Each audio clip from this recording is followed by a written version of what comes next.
How important to you is your child's education? Most parents will tell you it means everything to them, and they'll fight tooth and nail to get their kids into the best school possible. For many, best is synonymous with new. So why are so many moms and dads in our area passionate about sending their children to one of the oldest schools in Henrico County? Our Tracy Sears went to Tuckahoe Elementary to try and figure that out. This is her special report. It's another day at Tuckahoe Elementary. Like most schools, the sights and sounds are the same. But unlike most schools, children have been coming here to learn for 62 years. We're so glad you're here. Kindergarten teacher Lynn Archer has been here for 36 of those 62 years. I'll keep going until this body tells me no more. What is 35 divided by 3? Some of Archer's former students are now teachers at Tuckahoe. That's the key. And she's the grand teacher to dozens of children of students past. My mom told me right before I went, she said, "Oh, I had Miss Archer when I was your age." I have a picture of when I was 5 or 6 sitting on her lap at field day, and she looks exactly the same with the long hair.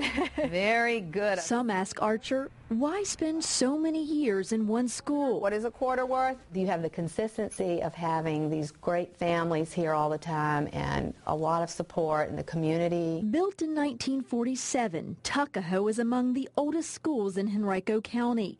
And not much has changed here over the years. I started out right here in the first right there. Raymond Wallace and James Reed were among the very first students here. It is almost exactly like it was. The tile, the trim.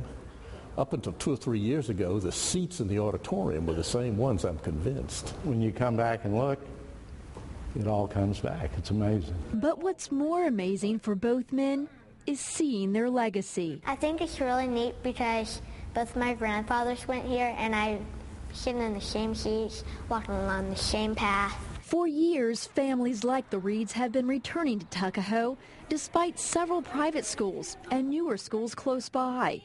Many say Tuckahoe thrives because of its location. It's in an upscale section of the county.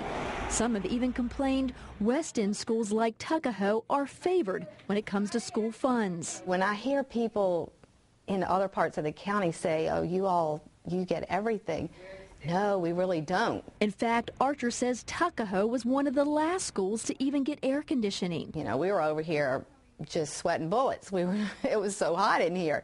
And our PTA got to work and raised over $32,000 and put air conditioners in this school. Money comes, money goes, but the people and how they use the things that they have, I feel like that makes a big difference as well. That's a lesson Sarah Hubbard says she learned from her own mother, a teacher at Tuckahoe for 30 years. Blue. Who inspired her to teach at the same school. 2, ready, play.